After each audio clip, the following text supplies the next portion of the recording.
Order. The Secretary will read the order of the day.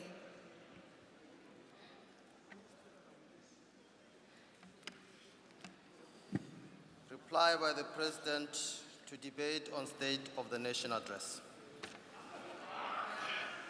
Honorable members, in the interest of safety for all present in the chamber, we request that you please keep your mask on and sit in your designated areas. Thank you.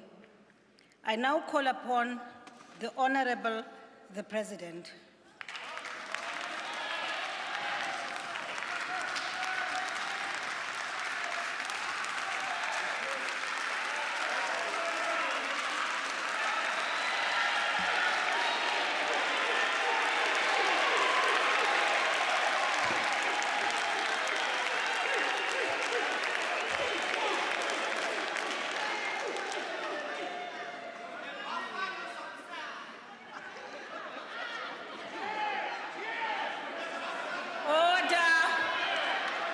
Order. Honorable members, please.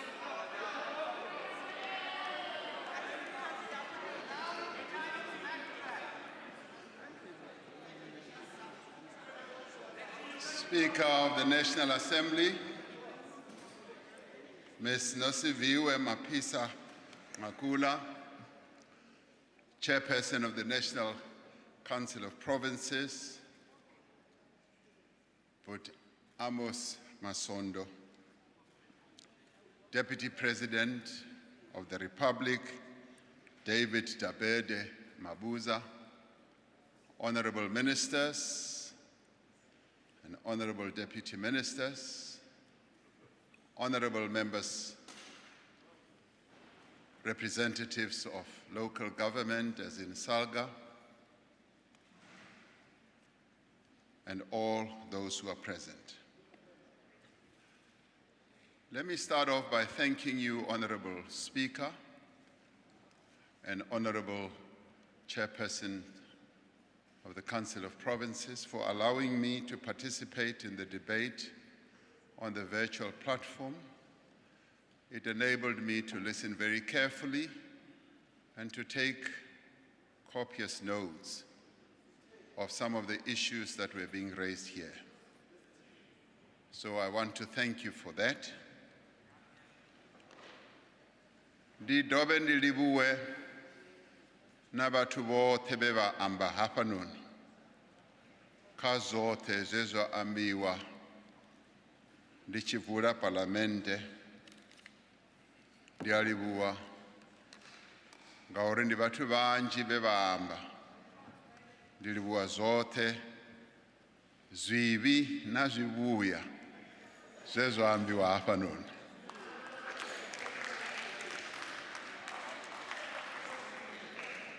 As I concluded the State of the Nation address last week, I called on every South African to rally together in our fight against corruption, in our fight to create jobs, and in our fight to achieve a more just and equal society. I call for a new consensus to unite our people and our country in a moment of great crisis behind an agenda for change and renewal. In the debate over the last 2 days, several members of the two houses of Parliament have answered this call. Although they represent different parties and different perspectives, many of the speakers in the debate affirmed their commitment to this shared goal. We've heard many valuable contributions on how we may more effectively address the many challenges that confront our country right now. But we also heard a lot of vitriol. We also had a lot of attacks. There is no need to respond to the insults that were lodged here, because in the end, the insults that were hurled here do not contribute to a meaningful debate about the challenges our country faces. Instead, I am motivated to reflect on the constructive criticisms and sincere suggestions that have been put forward with a view to improving the state of our nation. I refer here, for example, to the contribution on behalf of the Honorable Buthelezi on the characterization and appropriate response to state capture. I refer to the suggestions by the Honorable Whitfield on moving the South African Police Service into the 21st century by introducing modern, cutting-edge training for police officers and the more effective use of technology. I refer to the call by Honorable Malema on the industrialization of cannabis in a manner that benefits local farmers in places like the Eastern Cape, Limpopo, and KwaZulu-Natal. Put aside many other things that he said, including the fact that I was wearing a cheap suit. Netibutise kore aw, suit ya mina ingena kwala. Angarandi kuri vanhu van'wani va saseka na. A ni saseke swinene. A fanela kuri a ri president a nyamutlha u sasekile. U fake suit ya kahle. Instead yena wa ni rhuketela. So I will not comment on that. I refer here also to the comments of Premier Ntombela on rural infrastructure and development, and the suggestion by the Honorable Litsie on solutions for youth unemployment.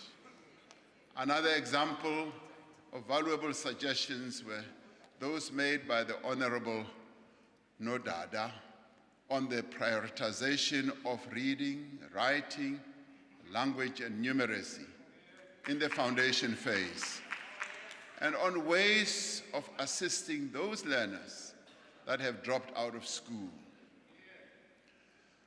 We appreciate the call by Deputy Chair of the NCOP, Honorable Lucas, for government to develop the necessary tools to accelerate the implementation of gender-responsive planning, budgeting, monitoring, evaluation, and auditing framework.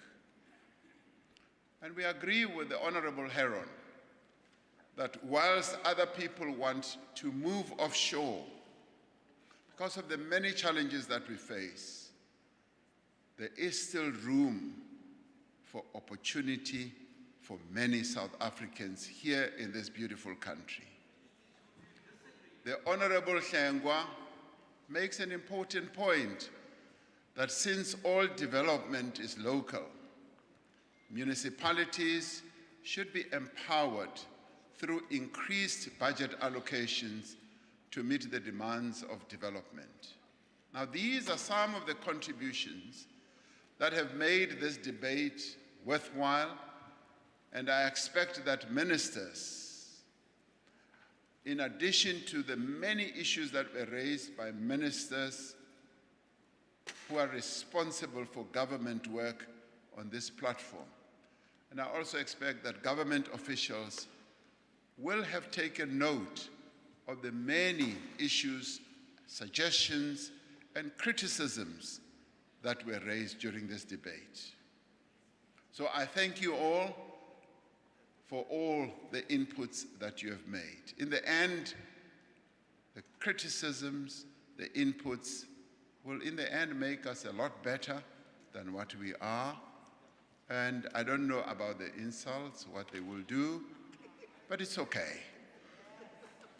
As I began the State of the Nation address last week, I said that the speech would focus on the measures we are taking and ought to take to enable faster economic growth and the creation of employment. That was the main heart of what I wanted to impart to you all and to the nation. This is because fixing the economy is our most pressing challenge at this moment and is essential to progress in almost every other area of the lives of the people of our country. Our focus on the economy does not, however, diminish the importance of many other areas of government's work. It does not diminish the many other aspects of our people's lives. Many of these issues have been raised in the debate and will be dealt with in greater detail in upcoming budget votes and public engagement by ministers. As we reflect on the state of the nation and as we look to the year ahead, we should always remember that we have come from what our country, or what we have come from and what our country has endured. We cannot escape the basic truth that we have an economy and a society that is still largely defined and scarred by its colonial and apartheid past. Despite the great progress that has been made in the last 28 years to address the legacy of dispossession and exploitation, the material divides between black and white, men and women, rural and urban, still persists up till today. The steady economic recovery, expanding employment and increasing investment that followed the advent of our democracy was disrupted by the 2008 global financial crisis. It was also disrupted by falling commodity prices, by severe energy constraints, by inefficient network industries, and now lately by the negative impact, I may add, or destructive impact, I should say, of state capture and on so many vital public institutions. At the same time, our economy has become less and less competitive. We could not sustain investment in economic infrastructure, and that has persisted over a long time.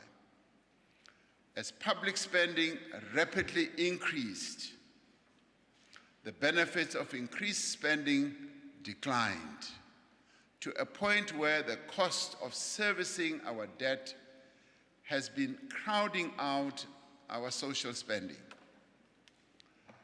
This was the situation that this administration was elected in 2019 to correct, and we took several decisive measures to turn the economy and the country around. Yet, just as we were emerging from more than a decade of low growth and deepening unemployment, and from the era of state capture and the assault on institutions of the state that accompanied it, we were hit by the worst global health crisis in more than a century. We cannot disregard the fact that the pandemic has caused our economy severe damage that will take years to repair. Unless we appreciate these facts, unless we characterize the current situation correctly, our response may well be ill-considered, and it may also be misdirected. It is wrong to say that there's been no action, as a number of people who spoke here said. We have achieved remarkable progress in spite of the constraints of the present and the challenges that have accumulated over a number of years. confronted with the worst global health crisis in 100 years, we were able to rise up to the challenge and protect our people. In less than a year, we've undertaken the most extensive public health campaign in our country's history, constructing new hospital bed capacity in many locations, deploying dedicated health workers to care for the sick throughout the country, and administering more than 30 million COVID-19 vaccine doses to over 18 million South Africans.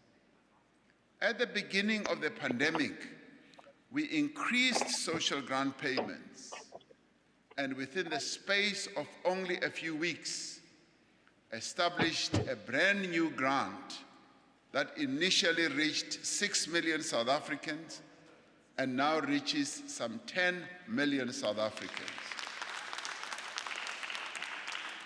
Now, I know of no other country on our continent that has been able to achieve or to do as much as we have done in dealing with the COVID-19 disaster. And we mobilized a national effort working with industry and public research institutions to build things such as ventilators and to produce hand sanitizers, medical-grade face masks and gloves, therapeutic drugs, and cutting-edge vaccines. And this we were able to do in response to the moment that faced our nation. We introduced an unprecedented social and economic relief package, which amounted to some 10% of our GDP, to provide vital support to businesses in distress, to workers facing retrenchment, and to households that were threatened with deepening hunger. When we are looked at more globally, as a middle-income country, we measure up well in the leagues of those high-income countries as well. We confronted the COVID-19 pandemic with great strength, with great commitment to save the people and the businesses of our country. Our collective actions in response to the pandemic saved tens of thousands of lives and kept millions of people out of dire poverty. While most of the members of these two houses of our parliament are firmly committed to building a united, equal, and prosperous nation, others have different interests and priorities. Where some preach despair, we see hope.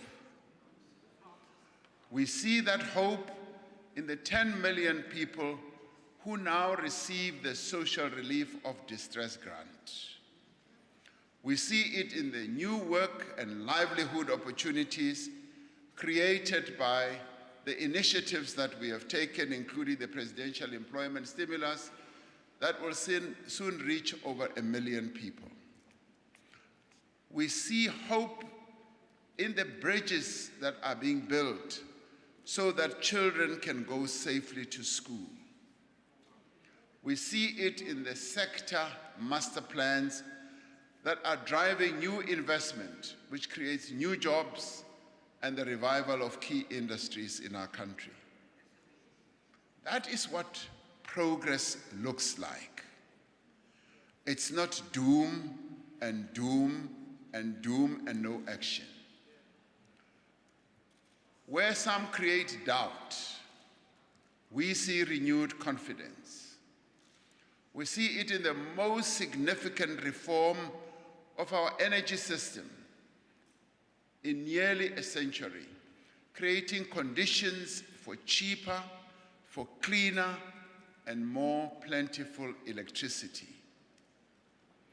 Where even as we transition from where we are, we will be able to ensure that it becomes a just transition that cares for the workers in our mines and the communities that live in the towns and the cities that produce electricity. We see this in the long-delayed reforms like the spectrum auction and the revised critical list that are being implemented by this government. We see it in the concrete steps that we are taking to modernize our ports, as well as rail infrastructure, and to get our passenger rail services back on track. And some of these may be taking time, but we are coming from a very broken situation, which we are sewing up and building up all the time and not sleeping on the job. That is what progress looks like. Where some are determined to sow division, we are working to unify our country in the fight against corruption. We have strengthened the ability of the National Prosecuting Authority to pursue those responsible for state capture and corruption, rebuilding its capacity and establishing a dedicated unit in the investigating directorate. We are already seeing the results of a strong independent prosecuting authority in several cases as well. Let me be clear yet again on the matter of prosecution, because somehow this notion is embedded in the minds of the members here. When they look at me, they often say, "When are you prosecuting all these people?" I do not prosecute.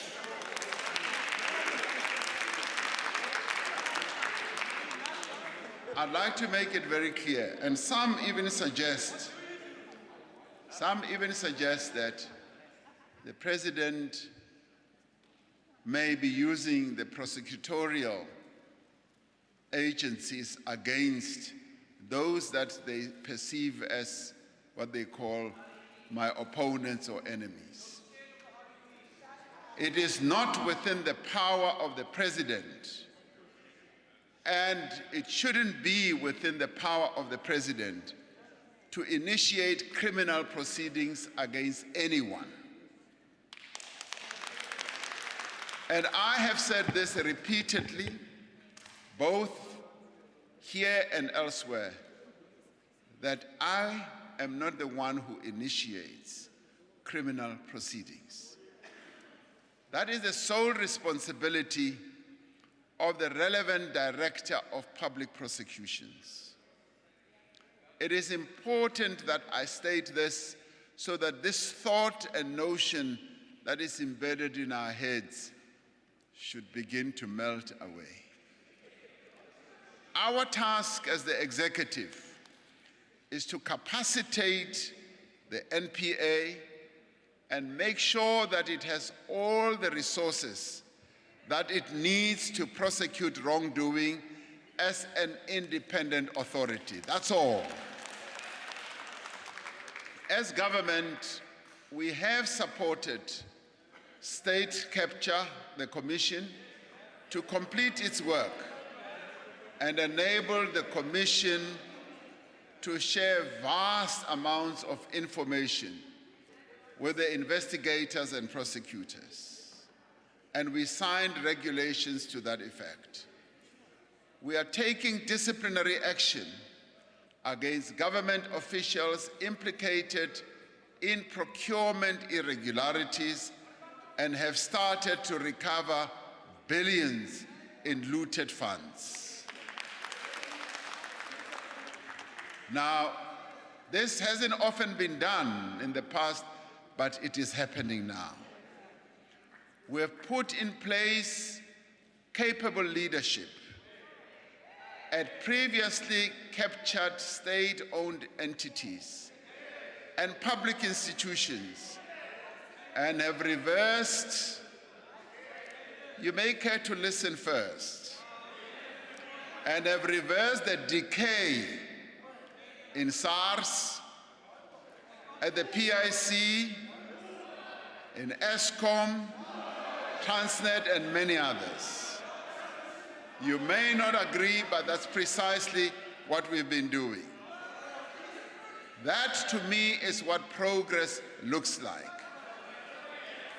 For those who care to look, we are on a long and difficult journey to renew the promise of our democracy. At times, it may seem that the path is too long. And it may also seem like it is not achieving much. And it may also seem like the climb is too steep and that the risks are far too great. But it is at precisely that moment that the courage of resilience is required.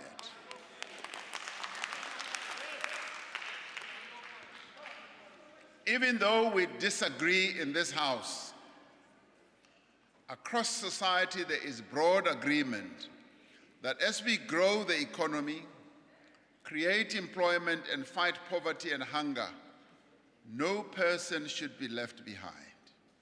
We have a responsibility first and foremost to those South Africans who are poor, who are marginalized, and who are vulnerable. This informs all our policy choices and all the programs that we seek to pursue and are pursuing. This is the hallmark of our developmental state. Leaving no one behind means focusing on small, medium, and micro enterprises, small-scale farmers, and on the informal economy. A number of other countries have a huge and burgeoning informal economy that sustains and supports the lives of ordinary people. That is not so with us. And this is the direction that we do need to take. It is in these areas, small-scale enterprises, that most jobs will be created and through which poor South Africans will be able to earn a livelihood.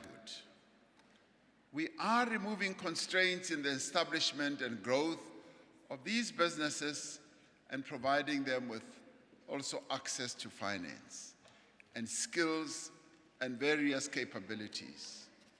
This explains the work being done by the Department of Small Business Development to lower barriers to entry and to remove impediments to growth through, amongst other things, a review of key legislation like the Business Act. It explains the redesign of the Bounce Back Loans Scheme so that small businesses can more easily access the funds that they need. And it is our focus on small business that informs the expansion of the employment tax incentive to make it easier for small companies to hire more people.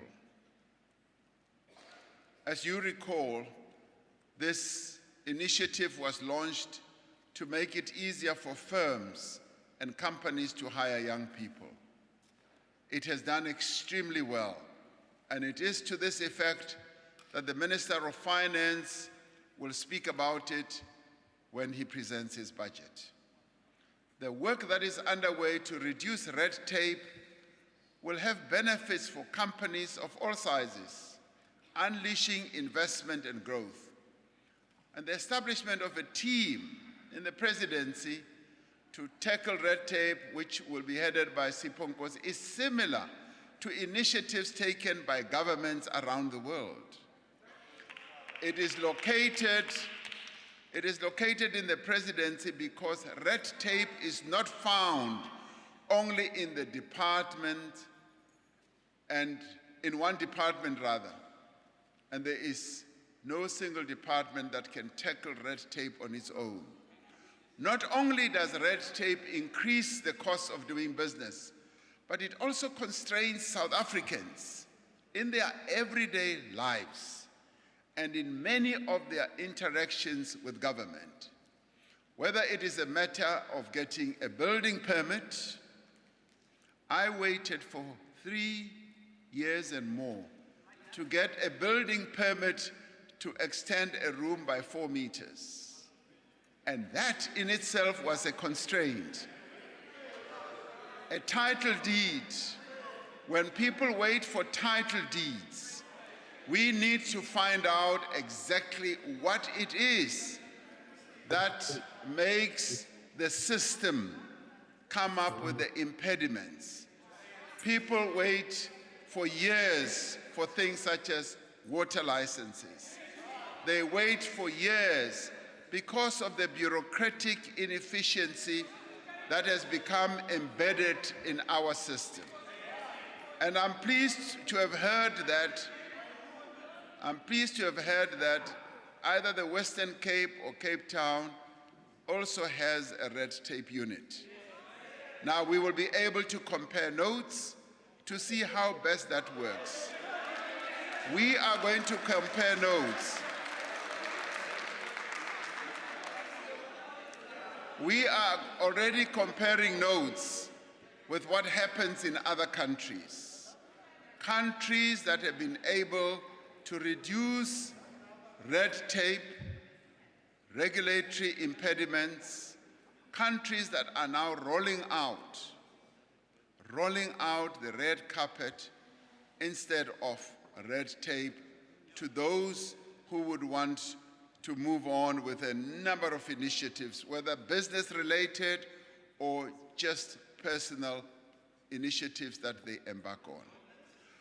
While all businesses will benefit from these reforms, it is small and informal businesses that will benefit most, whether for a stable electricity supply or cheaper data, similar regulations or more efficient state, they will benefit.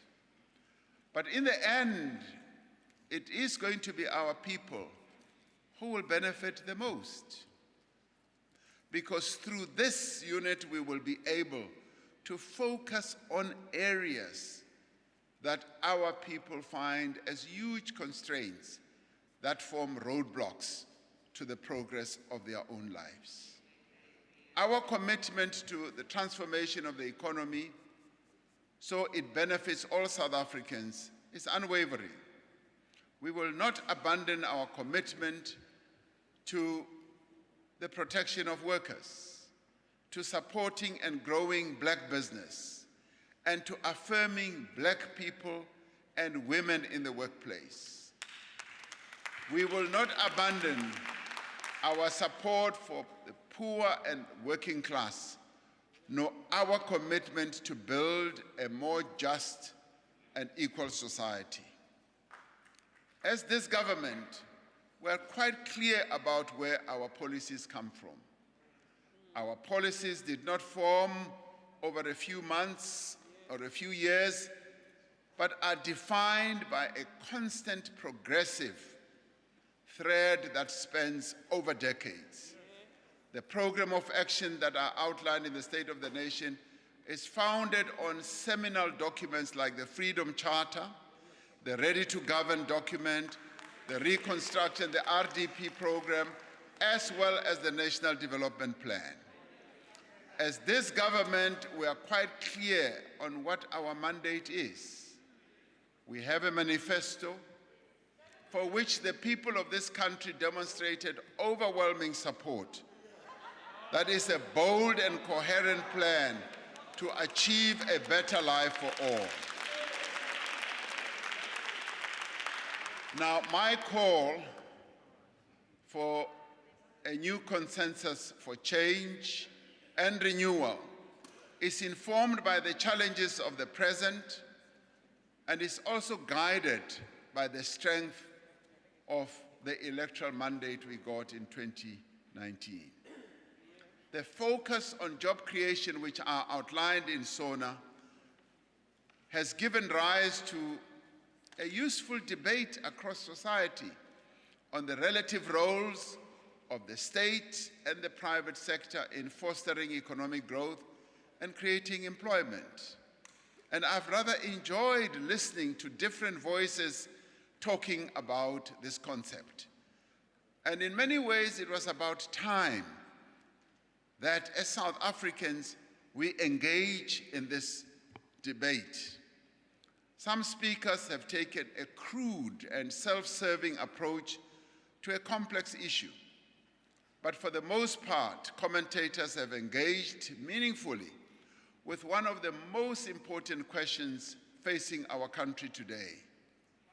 They have earnestly sought to answer the central question of who will create the jobs for the 11 million unemployed people in our country. The state has a clear role to play in job creation. Through state-owned, through state-owned enterprises, the state employs a lot of people.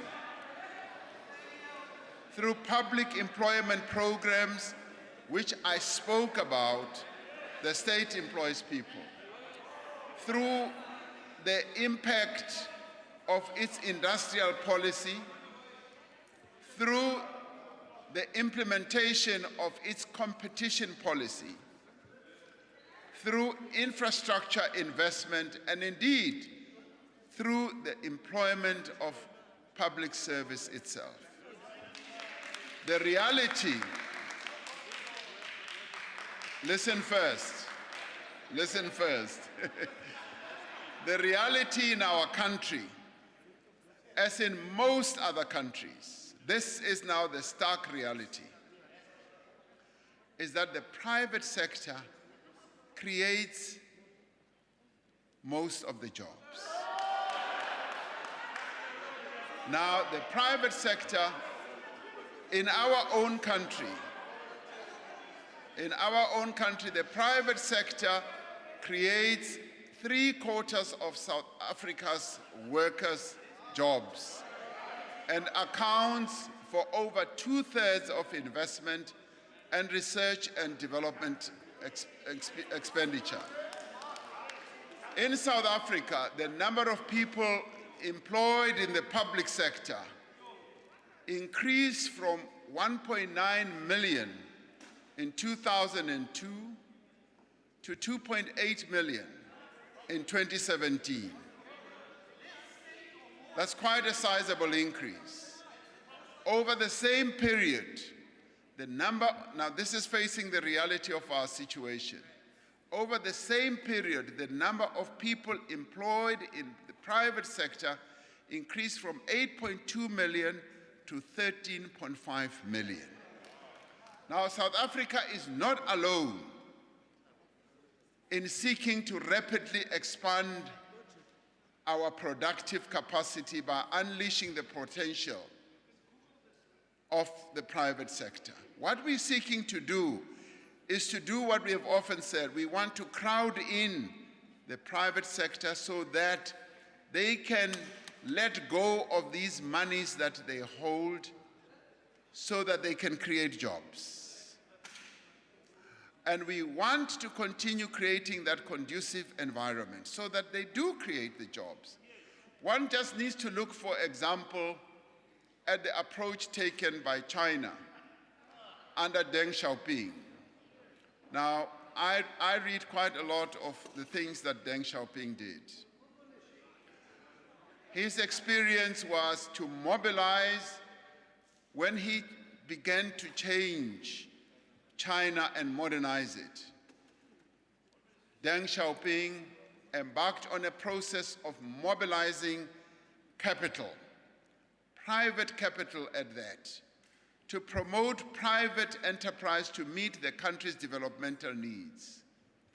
As noted by Professor Chilizi Marwala in his article just yesterday, the Vice Chancellor of the University of Johannesburg, he published an article where he said, in 2018, 87% of urban employment in China was from the private sector, compared to 18% in 1995. At the same time, the total GDP increased from $734 billion in 1995 to $13 trillion in 2018.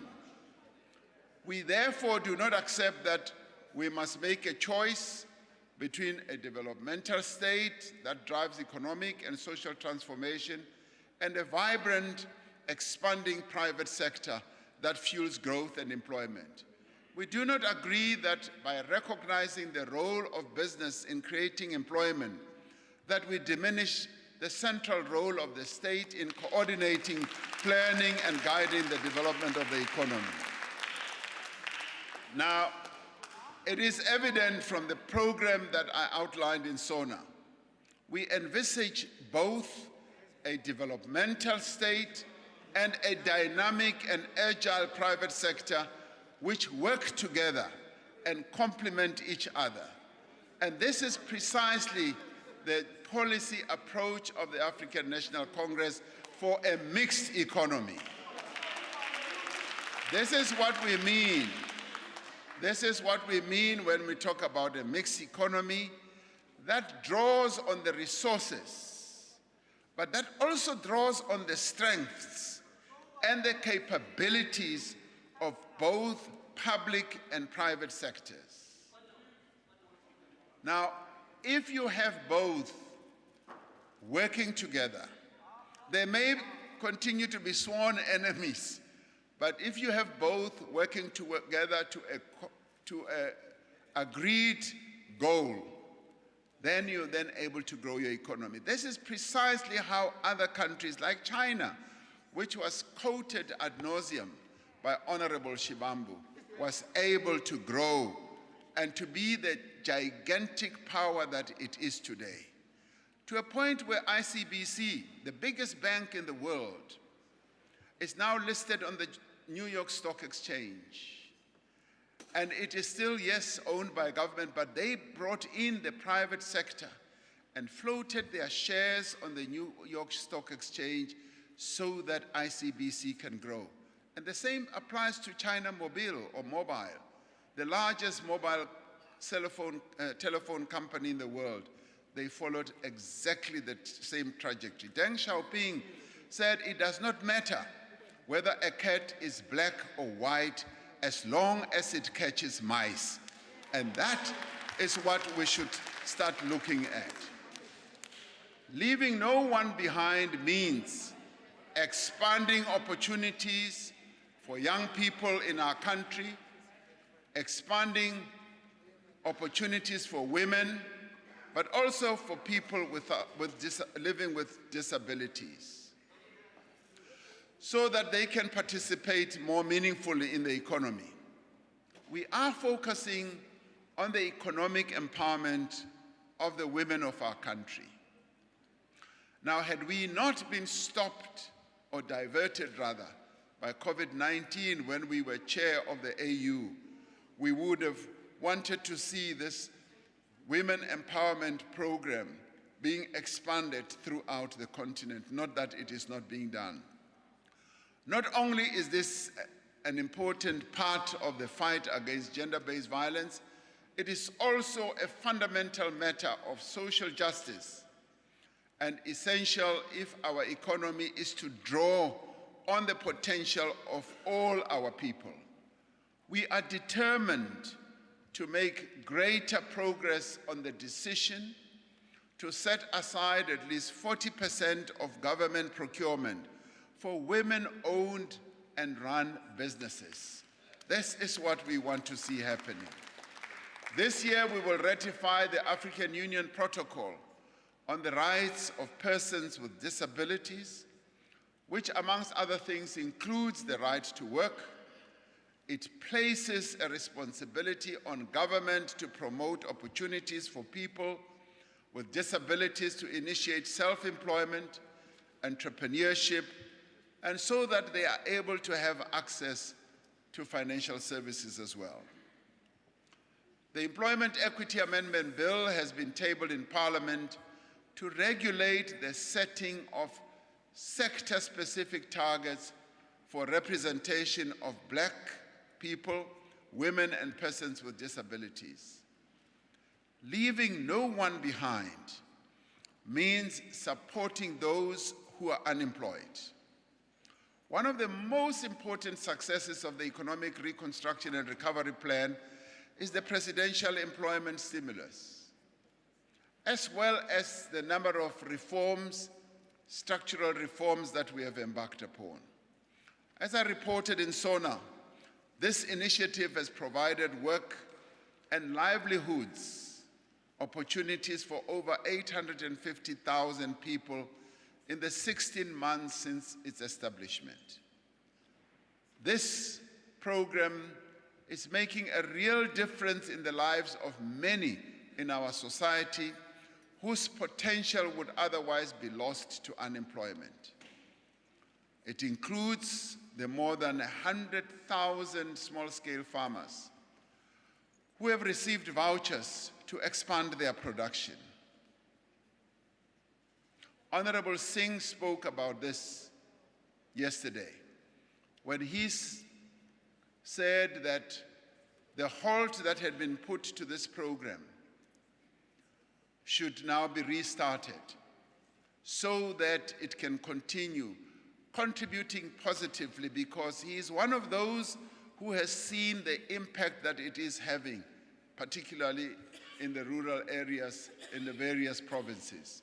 We have announced that we are massively increasing the scale of this program to reach 250,000 small-scale farmers and transform our rural landscape. Now, if the fiscal challenges that we face were not an impediment, I would have wanted to see 1 million of the small-scale farmers being made to participate in this program. And as small-scale farmers participate, we find that it is quite empowering to them. The late Professor Karan from Stellenbosch had said that agriculture has the potential to create 1 million jobs. And I do believe that we can unleash that potential and create up to and even more than 1 million jobs for food security and a number of other purposes.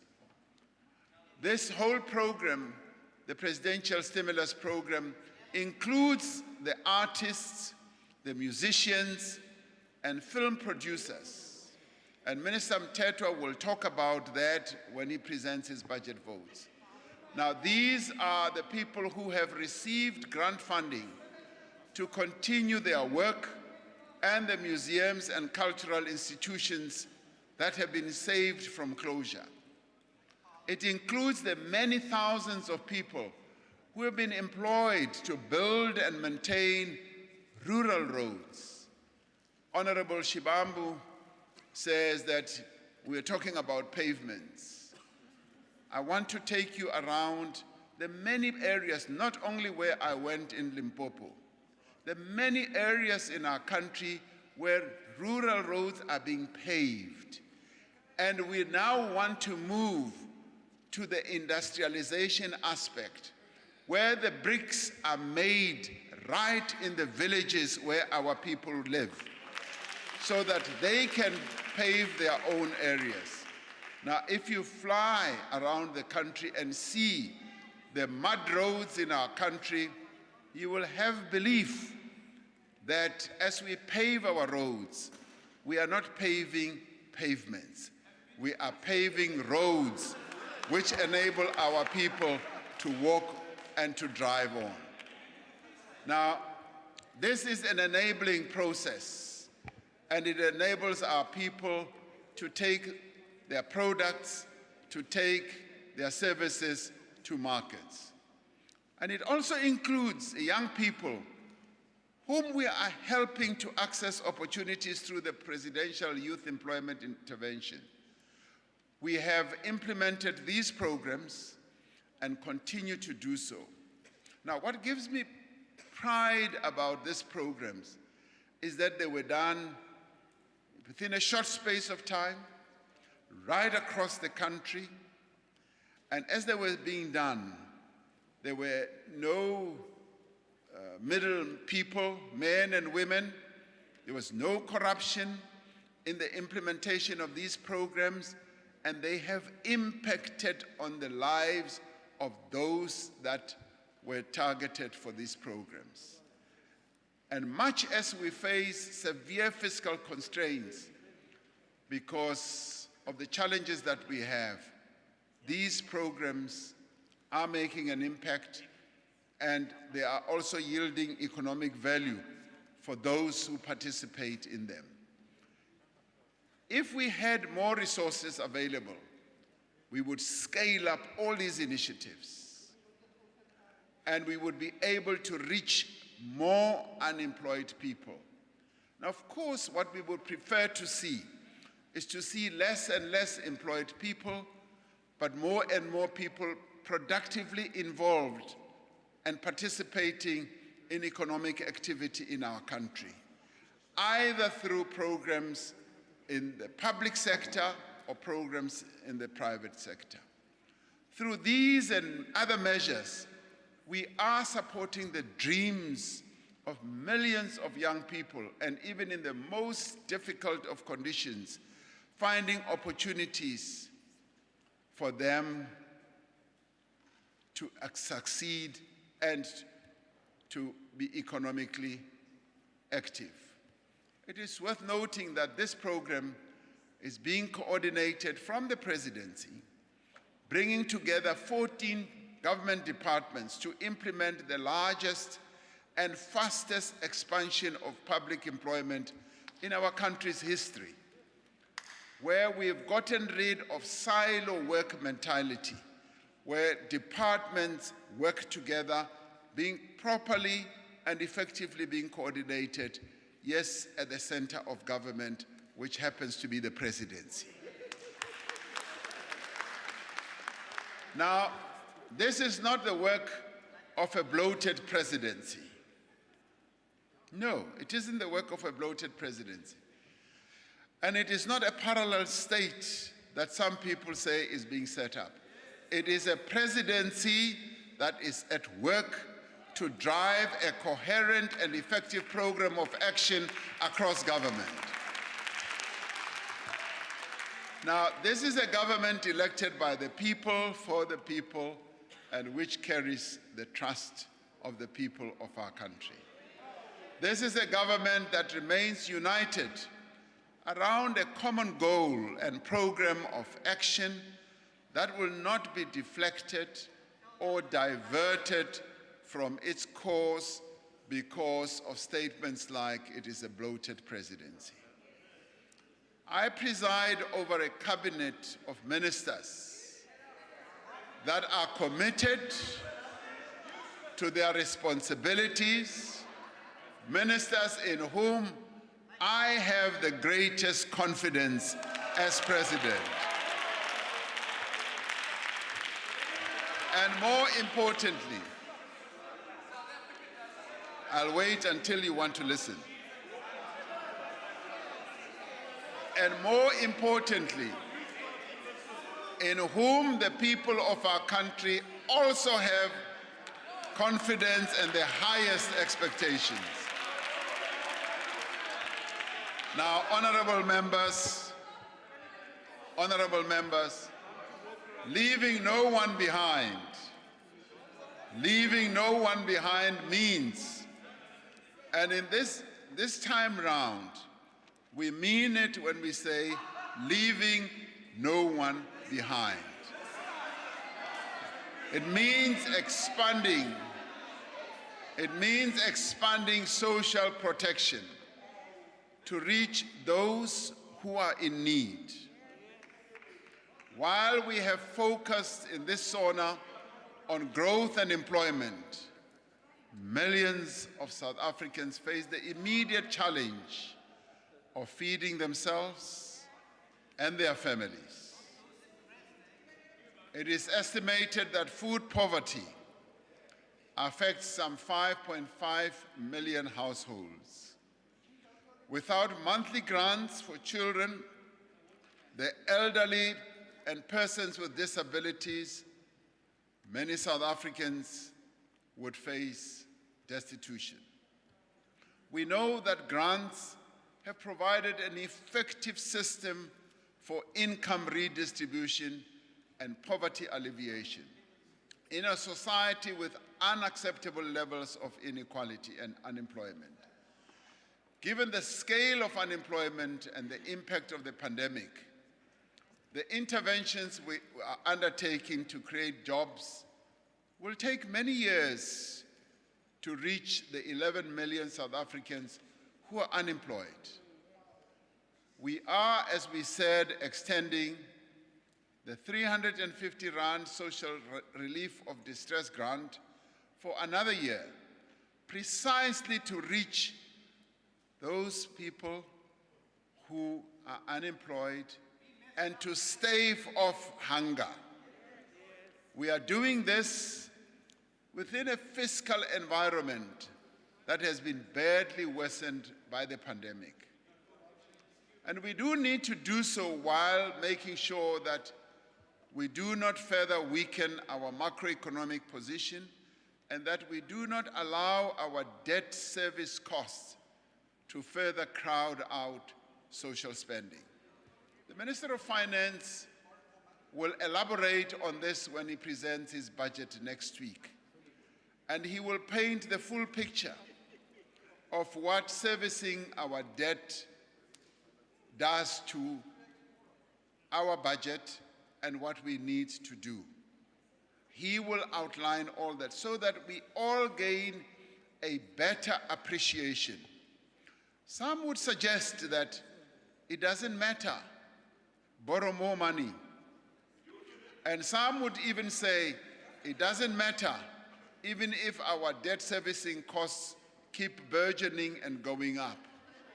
Now, we seek to be prudent, and the Minister of Finance will be presenting all this next week when he presents his budget. As a country, we nevertheless need to fill the gap in social protection to achieve a minimum level of support for those who cannot find work. Finding a sustainable, affordable, and effective solution must be one of the central pillars of the renewed social compact that we have undertaken to build. It is this that the social partners are going to have to deal with. What do we do with the 11 million people who currently are out of work, and look at the extent to which we can create jobs that will absorb those people? There are several other aspects of social protection that are receiving attention. This includes strengthening our child protection services in areas such as adoption, foster care, and the protection of the rights of children. We have programs, for example, where that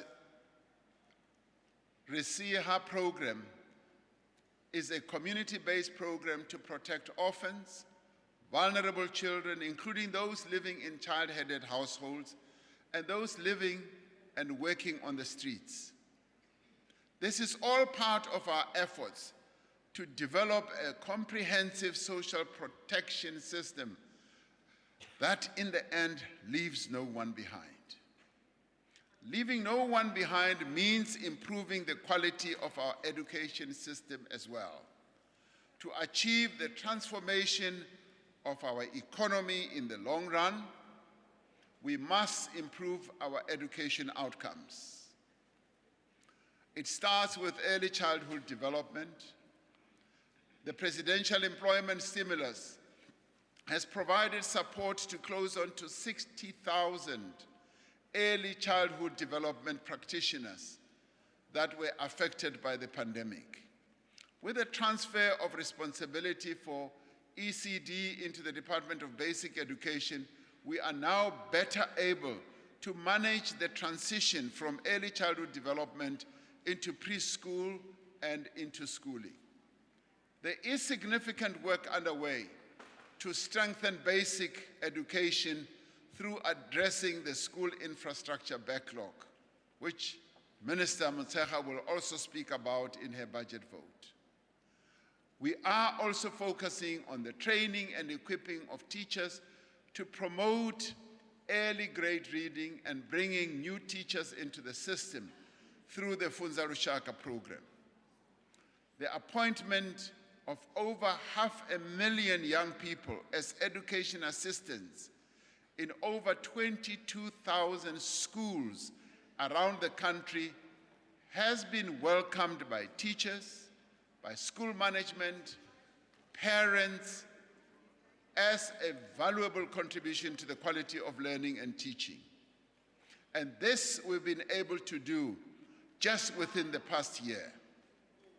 We will be continuing this program into the next phase of the presidential employment stimulus.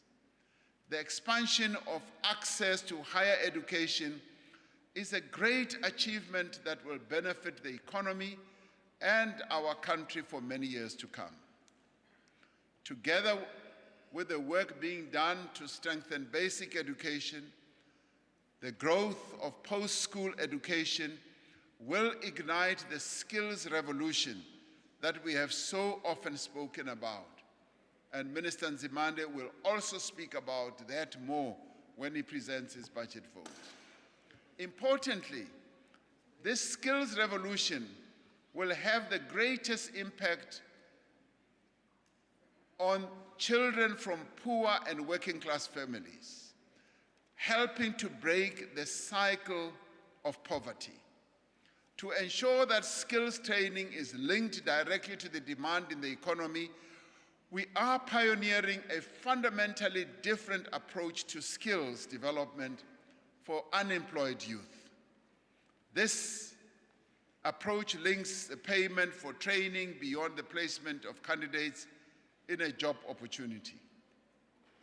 The first phase will provide training to up to 4,500 unemployed youth to secure employment in the digital and tech sector and funding for the National Skills Fund, the CETAs and the UIF, with funding from those entities, Skills Fund, CETAs, and UIF Labor Activation Program. Now, by addressing the educational needs of children and young people at every point in their life development, and by helping them to transition from learning to earning, we are working to ensure that we leave no young person behind, because we are committed that no one must be left behind.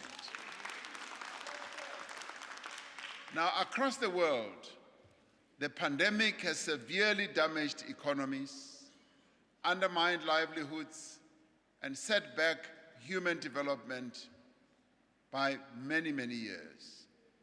The experience of the last 2 years underscores the need to ensure that all South Africans have access to quality health care regardless of their ability to pay.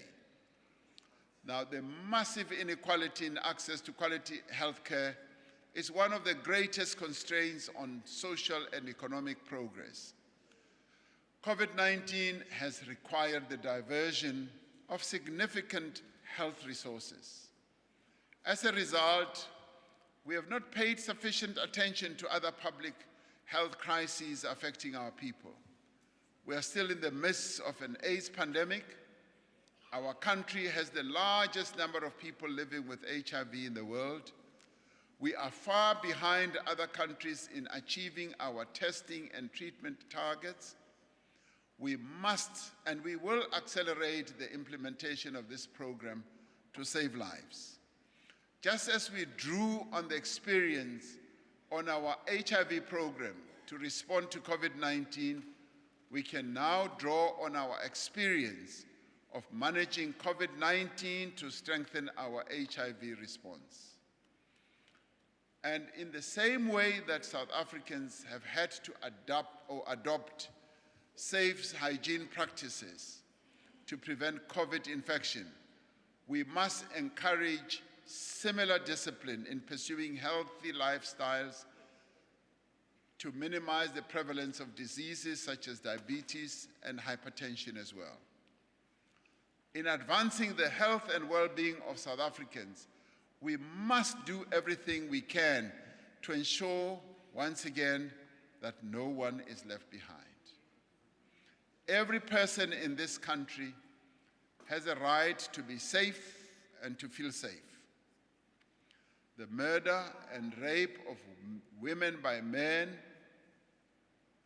the children killed in the crossfire of gang wars, the theft of cables and other infrastructure, the intimidation and extortion at construction sites are a daily reminder of our far removed goal to achieve a better life for our people. Yet, despite the scale of the challenge, we are taking real and practical measures across a range of fronts, yes, to respond to crime, violence, and instability. Working with partners in civil society and other communities across the country, we are confronting gender-based violence and femicide. We are confronting the attitudes and practices that demean and disempower the women of our country. We're strengthening the legal protections that women and children have. We are improving support to victims, and we are working to ensure that perpetrators, in the end, do see justice. Now, due to the legislation that this government introduced and which this parliament passed, a woman can now apply for a protection order online and does not have to face her abuser. A child is now able to testify. A child is now able to testify via CCTV in one of the new sexual offenses courts. A victim can be confident that they will find an evidence kit at a police station. A suspect will find it harder to get bail. We are strengthening our police service, tackling corruption within its ranks, setting up specialized multidisciplinary teams to tackle specific types of crime against our people and our economy. Now, the report of the expert panel into the July unrest is indeed damning, but it also provides critical insights and makes important recommendations that we will use to strengthen our entire approach to security and stability in our country. By the same measure, we expect the report of the State Capture Commission will make far-reaching recommendations that will empower us to take those steps necessary to prevent and act against corruption. And in this regard, we would like all of us to work together. This Parliament, in unison, should be able to join hands with the executive so that we tackle corruption in a more effective way. Now, this is not a government that seeks to hide problems. We expose them and we work to fix them.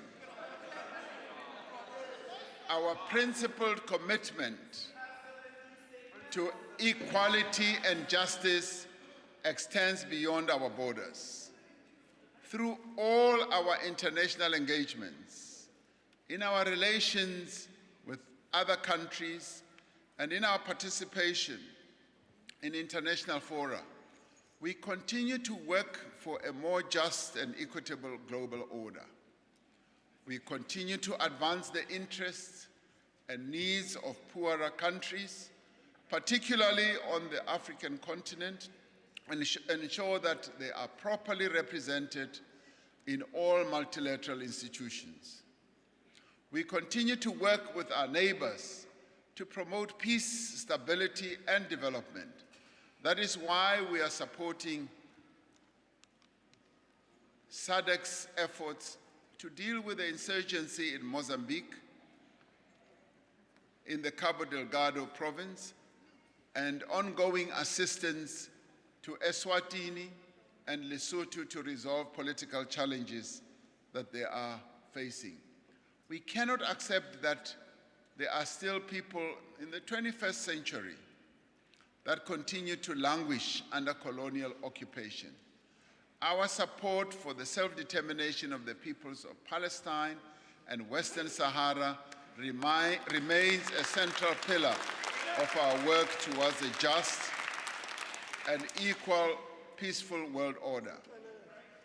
The COVID-19 pandemic has demonstrated how important it is that no country, no community, and no person is left behind in the drive for vaccines, for treatment, and for care. Through the positions that we occupy in the African Union and on international bodies, we have consistently fought for developing economies to receive financial assistance to respond and recover from this pandemic. We will be carrying this message once again as the African Union when the AU meets tomorrow and day after tomorrow, where I am traveling to in Europe to actually carry this message across as the African Union. We have consistently fought for equity in access to vaccines, and through our efforts have secured over 500 million vaccine doses for the African continent. And we as South Africa have also donated vaccines to some of our African sister countries. Despite these achievements, there is much more that needs to be done to ensure that the global recovery is inclusive and also that it is equitable. At the G20, we have advocated for the redistribution of newly issued global reserves, known as the special drawing rights, towards our continent. There is much more that needs to be done to ensure that wealthy countries honor their commitments to support the actions of developing countries to respond to the effects of climate change. There is much more that needs to be done to reform the United Nations and to democratize other global institutions. If, as a global community, we are committed to ensuring that no one is left behind, these are the urgent tasks that we need to undertake. Honorable members and fellow South Africans, this debate has unfolded at a time and in a place of great significance. It was from the balcony of this building that the father of our democracy and our nation, Nelson Mandela, addressed a jubilant crowd after his release from prison on the 11th of February 1990. The crowd which gathered on the Grand Parade could not have known the events that would follow, but they knew one thing, that we as a people would prevail. As we confront another turning point in our history, we must draw on the same spirit and courage and determination. 25 years ago this month, our democratic constitution came into effect. As we look to the year ahead, we are reminded of our solemn responsibility as the representative of the people of this country gathered here to heal the divisions of the past and to establish a society that is based on democratic values, social justice, and fundamental human rights. We need to work together, despite our many differences, to improve the quality of life of all citizens and free the potential of each person. We must remember that it is possible to stifle a country with cynicism. And it is possible to inspire a country with hope. Going forward, our task is clear. We must build a new consensus to revive our economy and to renew the promise of our country. And we must leave no one behind. Let us be the merchants of hope. Let us be the merchants of confidence. Let us go out and spread hope and confidence amongst our people instead of cynicism. Thank you very much.